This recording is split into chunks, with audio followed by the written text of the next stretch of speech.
Was Alison Brie involved in the allegedly stolen idea of Together? The answer to that one has been sought out by many internet addicts of late. To save you time, I'll give you a simple response and say, no. She's an actress and has never been involved in this screenplay. I don't know why people are mad at her or Dave Franco. A better question to ask is, has Alison Brie been involved in a potential scandal like this before? As much as I want to save time and again give you that answer straight out the gate, that is kind of the point of the video. I also haven't watched these movies yet, so I really don't know for sure. Let's go watch a couple horror drama comedies and see if Horse Girl, released just 2 years after The God in My Ear, stole their rightful property. A few hours later.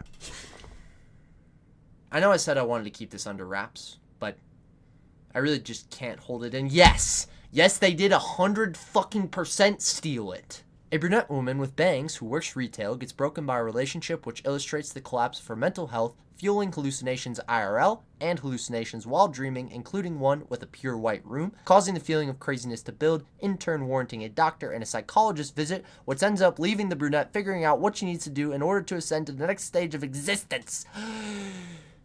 Oh yeah, they also have a dead person doppelganger mystery storyline with both main characters that both get solved in the end. No.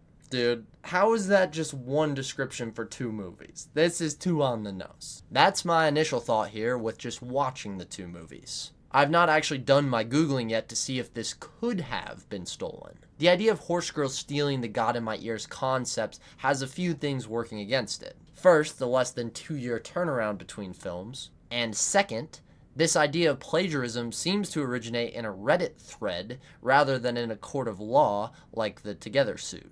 These details might normally discredit my suggestion, which I'm now going to coin the borrowed bangs theory. Yeah, I know.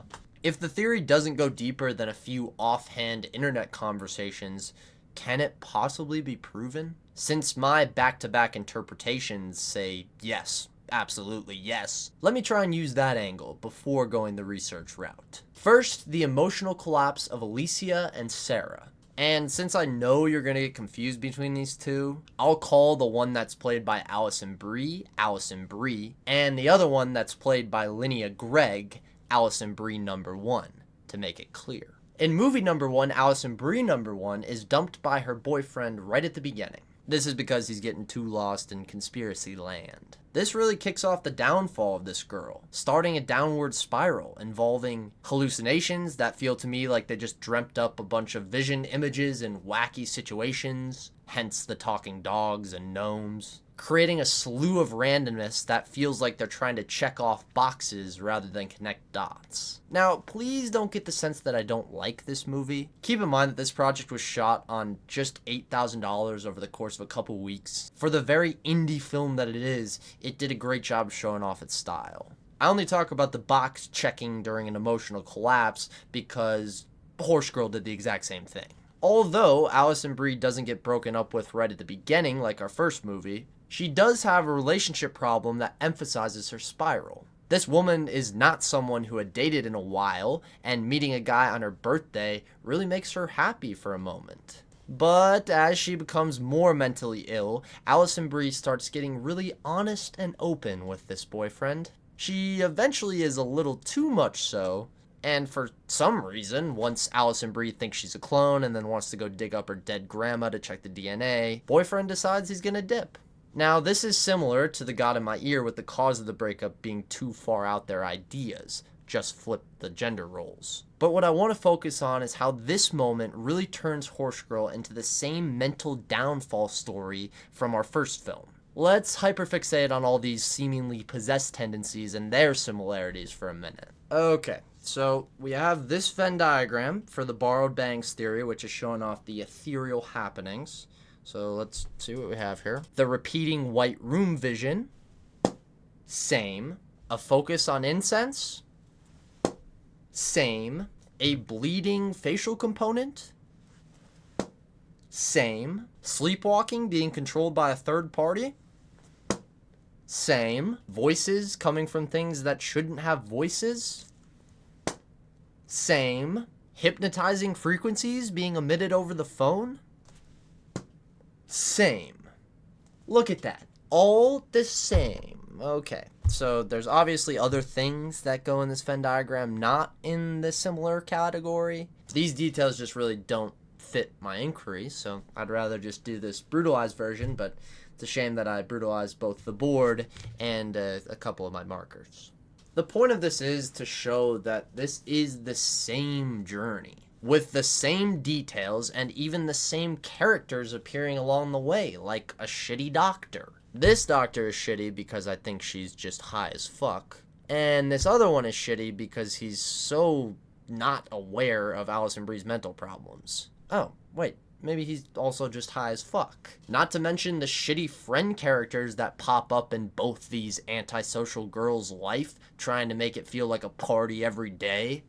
Hey, is that Jessie? I guess I'll give Horse Girl points for having the best nanny on television in the cast. Oh my god, I almost forgot about the best part of these characters' arcs. The doppelgangers. For whatever reason, each movie has us figure out that these Alison Bries are exact copies of someone who previously existed. In The God in My Ear, it was a nun who died in a fire and then I'm pretty sure was reincarnated as Alison Brie #1.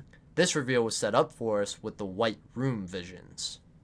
In Horse Girl, it was that Alison Brie was an exact clone from her grandmother who had died a long time ago. This reveal was set up for us with the White Room visions. A little similar, no? Unfortunately, this copycat journey doesn't end with a splitting difference. Horse Girl leads to the same type of ending as The God in My Ear, with our main characters ascending into the sky. Both endings seem to suggest that either their turns to insanity were really just seeing behind the veil that is our plane of existence, or that their turns to insanity went so far that they became lost in their own minds and probably ended up in psych wards. This is about the end of our two movies' similarities. But wait a minute. I have another brutalized Venn diagram to further support the borrowed bangs theory. Here's even more random ass similarities. Walking out of their jobs in a trance. Same. Seeing biblical references and talking about that aloud. Same. Media incorporation into the downfall.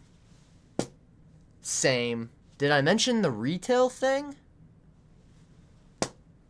Same. If that's not enough for you, I mean, I literally just need one more word. Bangs! Fucking bangs! Do you not see these two characters? Why do they look so similar? You guys didn't even make it obvious that you weren't stealing. Jesus, man. So I ask you, before we talk just a little bit about how it could have been stolen, do you think it was? Because I sure fucking do. Stylistically, these movies don't share that much in common. You might think this is working against the borrowed bangs theory, but no. Let me remind you. The God in My Ear was made on about an $8,000 budget. Horse Girl's reported to only have been about a $10,000 budget, but with Netflix surely eyeing this production along the way because of the stars involved, this makes me even more sure that this movie was plagiarized. Knowing how easy it would be to steal from an indie competitor and then be sure that someone like Netflix won't see the stolen product, this is a perfect storm. Shot in just 13 days, The God in My Ear was not a polished movie that too many eyes would be on anyways. It premiered around the US in 2017 at many smaller scale showcases such as the Scumdance Film Festival. The film gets some awards and some raving reviews before things settle down a little bit at the end of 2017. This is when Alison Brie and Jeff Baena start work on the Horse Girl screenplay. Real quick, I just want to say, since I haven't already, rest in peace to Jeff Baena. If I'm mispronouncing his name, I apologize. But it definitely doesn't feel right to just have a video talking about one of his films and not addressing the fact that his death was very sudden and sad. So, rest in peace. Horse Girl went straight to Netflix after being shown in January of 2020 at Sundance Film Festival, and it was really going for a whole different level of reaction compared to Film 1, mainly because of the names attached. This didn't stop one eagle-eyed YouTuber from seeing both films and then crossing the similarities. This YouTuber put the two films side by side onto the internet, and the video that you're watching here is in the description, but this is what sparked the online discussion about the potential plagiarism. This conversation probably would have fallen off if the director didn't say something. According to a couple independent article reports on a Reddit thread, Joe Badone apparently spoke up. One article claimed that he said, "Okay guys, this is the writer-director of the film The God Inside My Ear. I made this film with my own money, under $10,000, and with an all-volunteer cast and crew. It was a passion project for sure. Enter Horse Girl. The new Netflix film Horse Girl and The God Inside My Ear have a lot of similar plot points. So many that I'd like you guys to check it out. Here's a quick list of the similarities. Some similarities are more mundane, but some similarities are spot on. I'm sure that there might be more, but I have to just watch Horse Girl a few more times." He goes on to highlight many of the points that I showed off in this video. The alleged Reddit post has since been deleted as of July 27, 2025. There have been no official statements from Horse Girl's creators, and hence no legal action has been taken. This leaves the debate ongoing inside the minds of many movie lovers, or maybe just inside the minds of me and Joe Badone. I did decide to reach out to Mr. Badone to ask him a few questions. I want to see if we can have a follow-up video, maybe getting him on and seeing if he's gone further down this rabbit hole. Either way, even if he ghosts me, please go check out his film and his other films on his IMDb page. Honestly, this page isn't looking that bad, bro. In all seriousness, the act of plagiarism specifically related to the indie genre is a much larger problem and is being talked about around the world. I encourage you to support these films, at least the ones who haven't stolen anything, in any way you can. The most fun and easiest way, of course, being just go watch the movie. I just gave 2 indie films a watch, and they were just... If you ask me what I think of them in general, all I can say is, and with that, thank you for watching, Rachel. Specifically you, Rachel. And of course, to everyone else who watched this one, thank you.